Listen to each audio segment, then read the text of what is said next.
But what Honorable has emphasized is accountability to the public. Mr. Speaker, I want to thank you for the opportunity. This statement by the Minister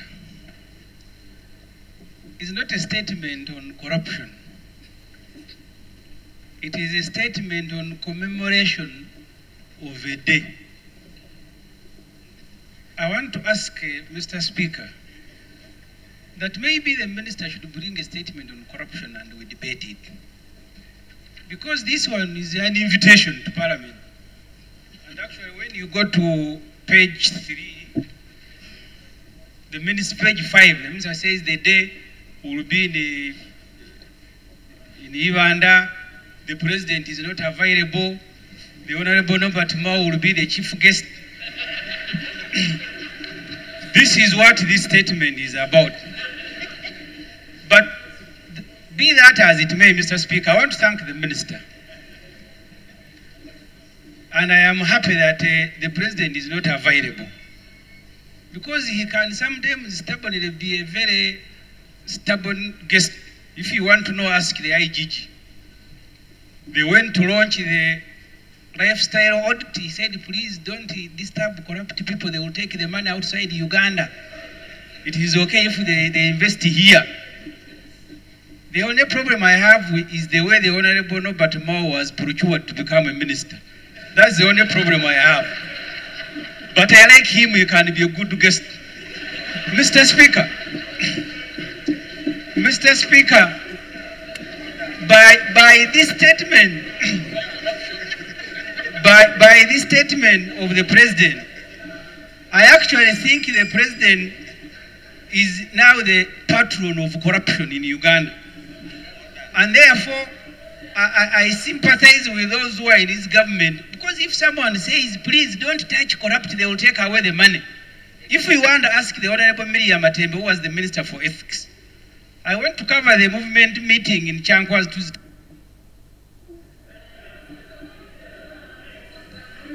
$400 billion to celebrate 41 million that has been recovered? Are we sincere with ourselves? Right, Honorable Speaker? We have a saying in my language that a fish gets rotten from the head. And I wanted to say, it is very unfortunate that we have gone ahead to domesticate many of these laws that these people make from outside that don't benefit us as human beings here in Uganda.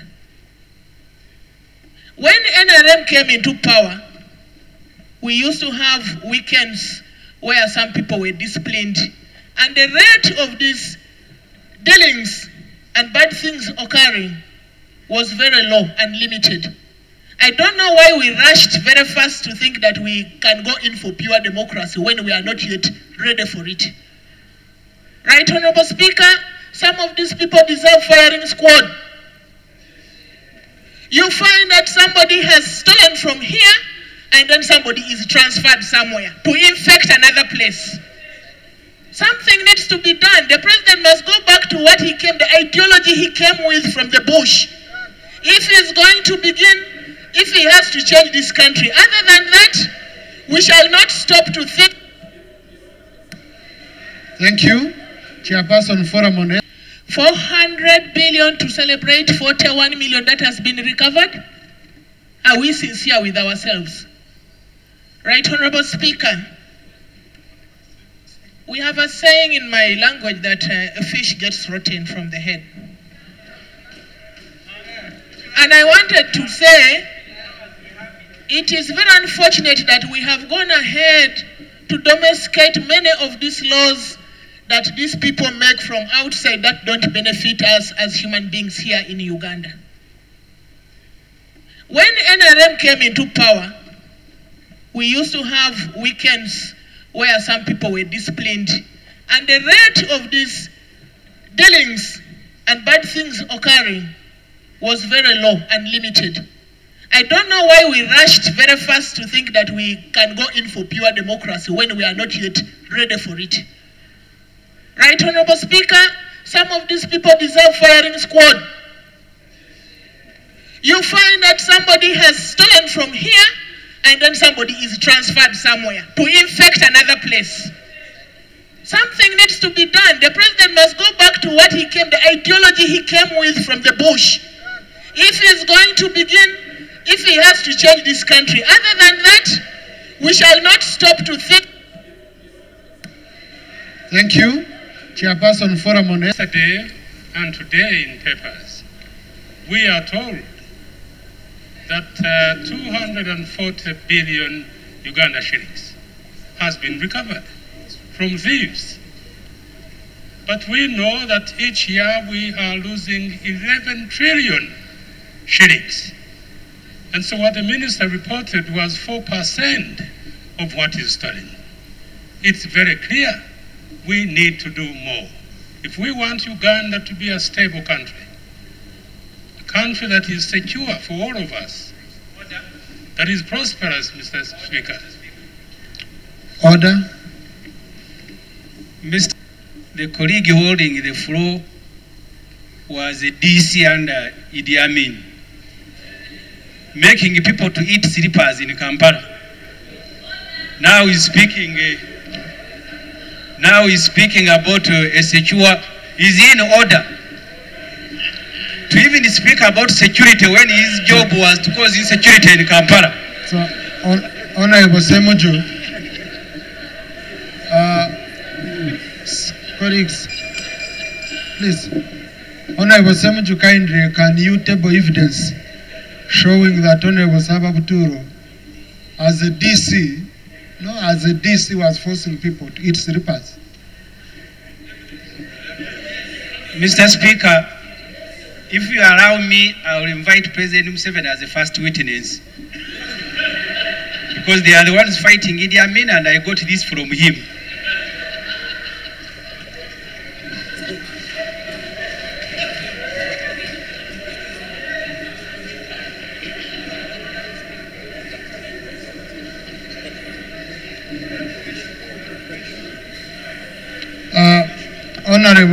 Honorable colleague, I know we have immunity here, but I think in this house we are colleagues.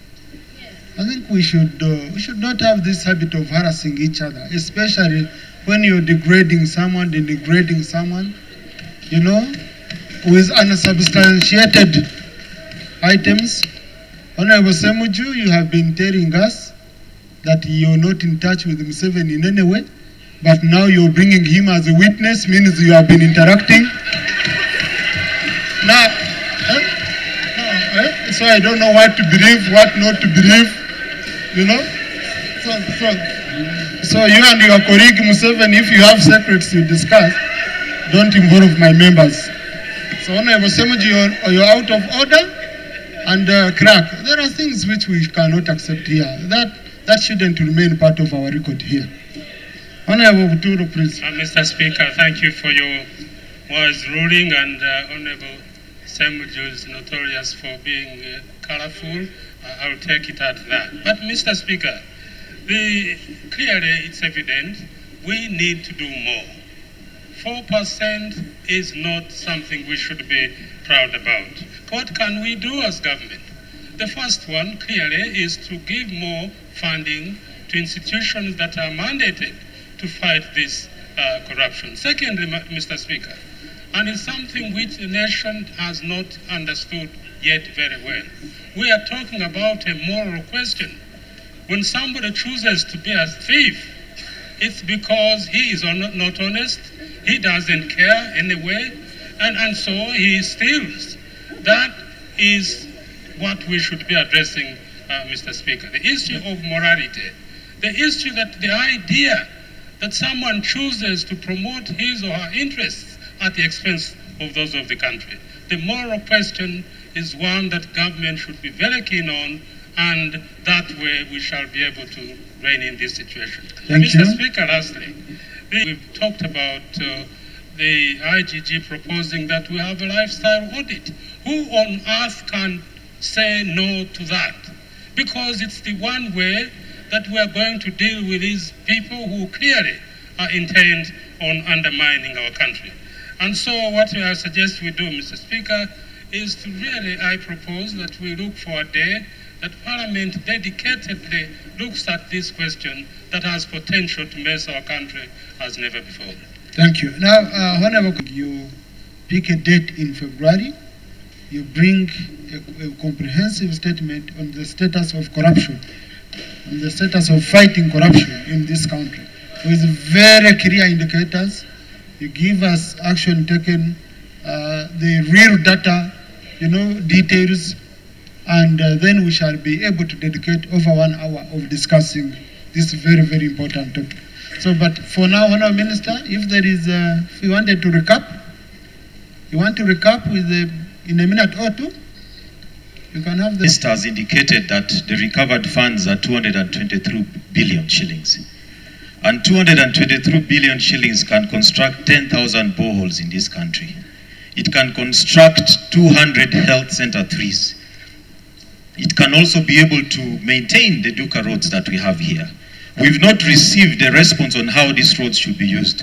So I would like to move a motion without notice, urging government to use the recovered funds for construction of health facilities, drilling of boreholes, and maintenance of Duha roads.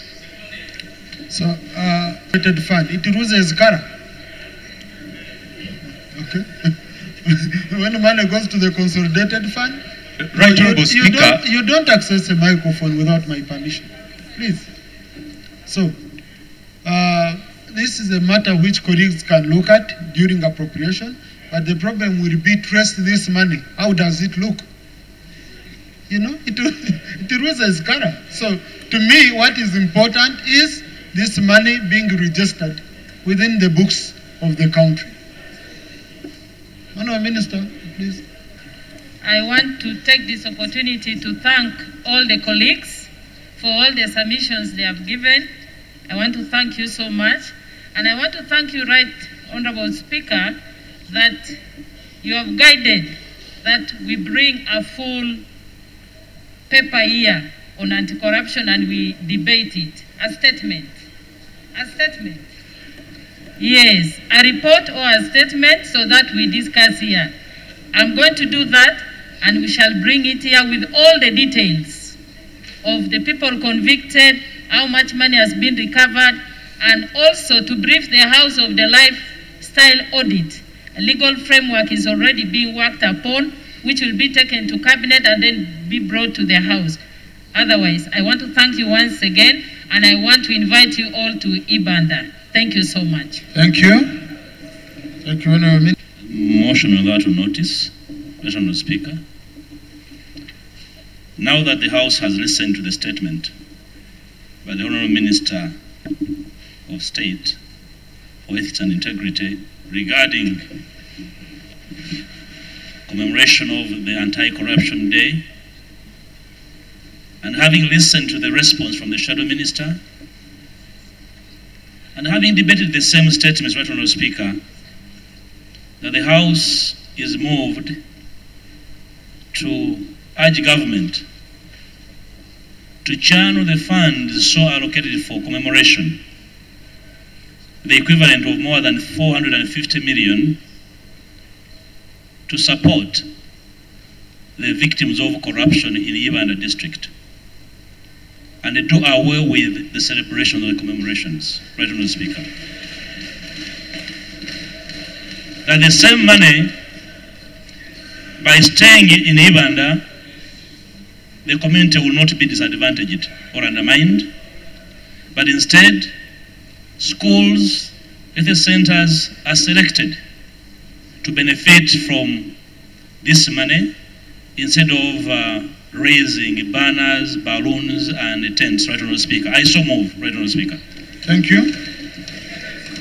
Before I ask whether the motion is seconded or not, if you could allow colleagues, I ask the Minister, what entails that budget? What would the budget do, the 400 million? For the benefit of members, you might not have full details, but at least... Thank you, Right Honourable Speaker. Right Honourable Speaker, that budget of 442 million is not only for that day.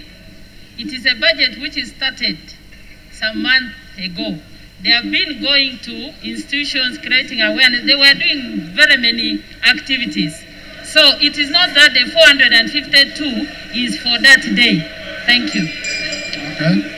So our colleagues, please, Roddy. You don't need to be Roddy when you. This is something very simple. Yeah, it's very simple, and I think it's good for information purposes. Yeah, but the problem is, Rob, seems you're denying Honorable an opportunity to be a chief guest. The first international celebrated. But Right Honorable Prime Minister wanted to say something about it, clarify. Right Honorable Speaker, I want to thank the Minister and all the colleagues for their contributions on the anti-corruption paper, or the day that we are going to celebrate. Right Honorable Speaker, I want to say that preparations for this day started some time back, and they are already in high gear to celebrate this day. Money has already been spent in some activities, because the activities are not only for that day. So some money has already been spent. I'm requesting members, honorable colleagues, that maybe if we want such a program to take place, we can come in a bit early so that we don't channel that money to that day and we put it to other activities. I thank you. Thank you. Now, Honor, you change it to order, and then you think I'll give you a chance. Because I'm watching. Yeah, stand up, you know, you change your mind along the way. No. That's not how we work on it. No, just, Honorable Rob, today is 7th, okay? Today is 7th. The function is for 9th.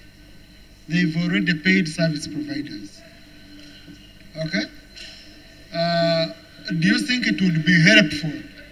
Do you think it will be helpful that the relevant committee, after the event, can audit, can audit the expenditure? Because, colleagues, it's like you're saying, you're going to wait on Saturday, and then by now, you have not yet booked tents, you have not paid for tents, you have not paid for food, you have not paid for public address system, you have, so should the service providers refund? That's why I wanted Rob to... Expecting the Honorable Norbert Mao to rise in support of the motion, so that instead of giving a flowery speech, he actually moves with the cement, with the sand, and all manner of paraphernalia required for these facilities. But having said that, in jest, Regional Speaker, the Minister indicated that actually at her disposal is 1.9 billion. 1.9 billion for the anti-corruption campaign. The budget for commemoration is 452 million.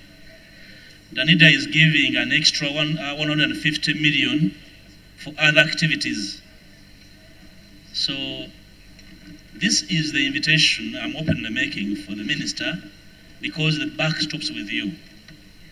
Because in the commemoration, the people of Uganda will not actually understand your motivation. But in diverting this money to support and tell you we are coming to you as victims of corruption on this anti-corruption week, here is the money for your health centers. Actually, that would be a more bigger commemoration from me, Mr. Speaker. Probably the Minister is late on some activities, but maybe that is the sacrifice. In fact, by disrupting commemoration, the Minister would assault a higher pedestal against corruption. Thank you. Is the motion second? I want to see who is seconding. Gilbert Oranya, Nambeshe, Senyonyi, Barmwezo, Basariwa. Now, I want to put a question. Please, take your seats. I want to put a question. Colleagues, please. please. I want to put a question, because I will hear your voices. Okay? That the motion moved by rope be adopted. Those in favor say aye, and to the contrary nay. The noise have it. Next item.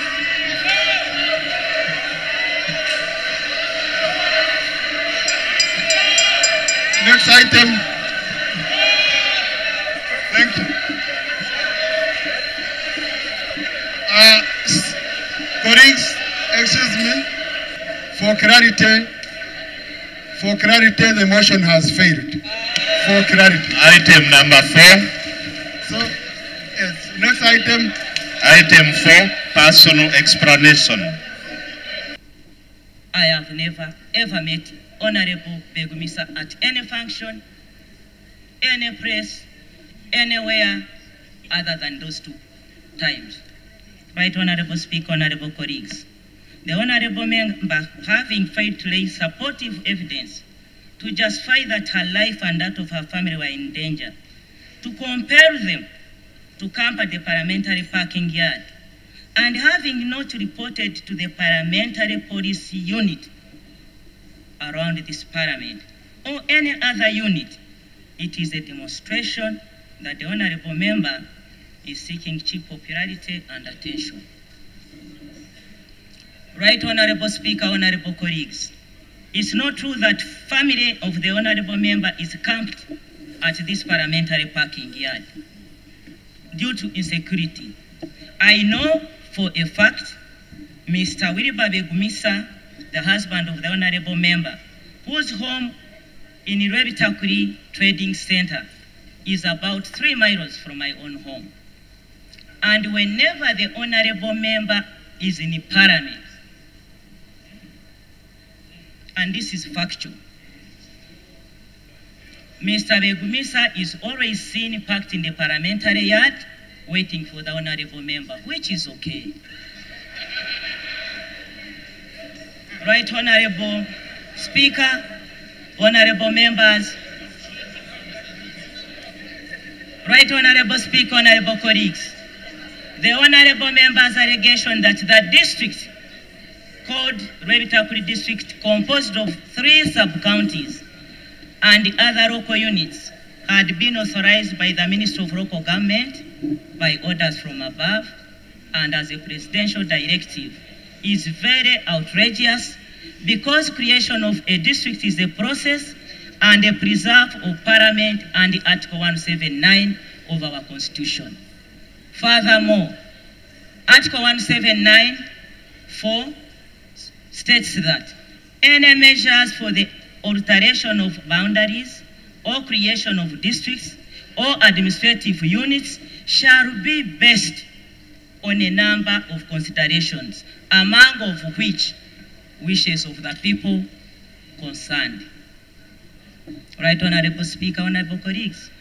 It's not a preserve of an individual, no matter how one is perceived. That individual is perceived as untouchable. It is a preserve of this Parliament. Honorable colleagues, the allegation that there is political chaos in Nsaba Buturo district is unfounded and absolutely untrue. For the record, the Honorable Begumisa made in 2001 and successfully attempted to join this August House. She stood as a candidate for reform agenda and miserably lost to me. Right, Honorable Speaker. Honorable Nifa, words like miserably, and also because reform agenda was not any registered political outfit, they don't fit in well. I withdraw the words, right, Honorable Speaker. Yeah. So focus on the rule, because it says we shouldn't raise any controversy. It's right, Honorable Speaker, much obliged. It's only in 2019 the Honorable Member, in company of her husband, sought my support and blessing to stand for the district woman seat in NRM. Right Honorable Speaker, I need protection. Honorable, read your statement and conclude. Right Honorable Speaker, I want to repeat that I interacted with the Honorable Member Mary Begumisa at my home when she wanted to stand for the seat of the women in the district. It is my belief that the gesture I expended was perceived as power of authority, which is not true. I challenge the Honorable Member, the past and my woman MP, if at all she never interacted with me over the subject matter. Right Honorable Speaker, I hold the respect of the Honorable Minister of Local Government as an outstanding person of high integrity with a reputable long record of having worked, experienced, very tested, very conversant with both the Constitution and the Local Government Act and its provisions. Right Honorable Speaker, Honorable colleagues, for a long time, I have and am aware that the people of Remiaga constituency, which is represented by Honorable Theodore Sechkubo, has been requesting to have a district. And I am uncomfortable commenting on matters that are not in my constituency. However, Right Honorable Speaker, colleagues, I am also aware that some sub-counties in my constituency, Maogora West, have made resolutions for creation of lower administrative units, guided by Article 179(4), and forwarded them to the District Council for approval. They are to be presented to the Minister of Local Government as legal process requires onward to this August House for consideration. Right Honorable Speaker, colleagues, in the allegation, if the Honorable Mary Begumisa does not want creation of new sub-counties and lower units in Maogora West, she can engage the respective councils and follow the due process instead of making such allegations against me. Right Honorable Speaker, how does, if I can ask, how does alteration of boundaries or creation of districts or administrative units in Nsaba district threaten the Honorable Member and her family or cause political chaos in the district? I am aware that some of you, my colleagues, you are waiting at an opportunity when Article 1794 will come, whether 2025, to have creations of new units in your areas, and I will be supportive.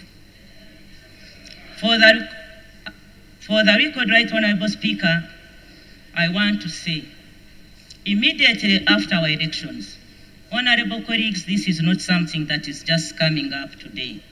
These regulations have been made in 2021, similar ones before the Minister of Security and the Government Chief Whip, by then yourself, Right Honorable Speaker. We were invited, all the members from the MPs from the district. I made my case, and you, with the Honorable Minister of Security, you were guided that the Honorable Mary Begumisa should find how to work in harmony with the rest of the members from that district. Furthermore, in 2021, the Honorable Member alleged that her upcountry home was under attack. Police carried out investigations, and it was established that the person, the attacker, is a mental person, very mad, and her neighbor. And there is evidence in the police. On the 2nd of November, 2021, the Honorable Member wrote to the Right Honorable Speaker, asking the Speaker to define for the role of the woman member of Parliament vis-a-vis the role of a constituency MP.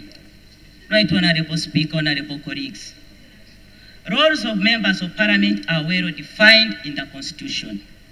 It's therefore not necessary for the honorable member to request the Speaker to do research and to interpret the law.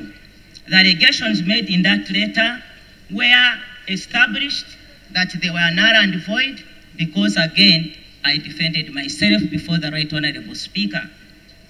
And I am sure the allegation that I am the one who should have caused insecurity because of me being a constituent, and the other one is the role to be that is defined by the Constitution. Right Honorable Speaker, honorable colleagues, my short background as I finalize. I participated in the 19 decision-making process. Yeah. I have been in this August House for over a period of 20 years consecutively. I have represented this August House at the Pan-African Parliament for a period of 5 years. I have represented Pan-African Parliament at both African Union and the UN forums on issues of gender and human rights. I was a district local council speaker in 1990s. I am a seasoned politician. I'm a seasoned politician. Honorable colleagues, this long record of my legislative profile is a testimony that I am well conversant with both the legislative law and local government procedures. At no single time of my tenure have I witnessed making his personal statement. In conclusion, the current allegations of the honorable member are not new. They are not backed by evidence. They are speculative, as I said.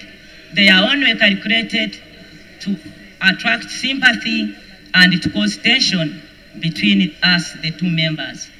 Honorable members, the issue is not an issue that should have been brought under the issues of national importance, because in Nsaba Buturo district, there are so many issues of concern that the member should have used an opportunity to raise in this August House. My prayers. Honorable colleagues, my prayers: 1, matters which had 4 courts of law should be left to run their own course for justice to prevail. Number 2, other matters raised should be thoroughly investigated and for all and once, so that this matter is put at rest. Finally, my prayer is, it's my humble prayer that honorable colleagues will strive for coherence and harmony in our respective constituencies. Once again, Right Honorable Speaker, honorable colleagues, I thank you for this opportunity. I thank you. Thank you. Thank you, Honorable Anifa. Now, colleagues, you can see, these are issues of constituency. I request really that issues of constituency between individuals don't find their way here. Otherwise, we shall be. But we shall continue interacting. We shall continue interacting as leaders. I had handled this matter, so I didn't want to handle. I had excluded myself as a conflicted party, but the Speaker has said no, go, and I've allowed this on the order paper. Otherwise, I had handled it with General Jim Mwezi. And usually, colleagues, I have been advising you. Usually, when you start fighting in your constituencies, you're the ones who end up losing. We have a very good and live example, Uganda district. We had fights among MPs from Uganda. All of them lost. You know, when you start fighting that way, you end up all of you losing. You don't deliver for your areas. I urge you to work together. I urge you to cooperate. Where you cannot be able to do it, use leaders in your areas, but also whips and caucus leaders on all sides. And you can also consult Honorable Soroka Yemba in case you have problems. That's what he has demanded. Thank you. Colleagues, this is a statement that cannot be debated, so we have to move on. But I beg, these matters should not be coming here on the floor. Next item.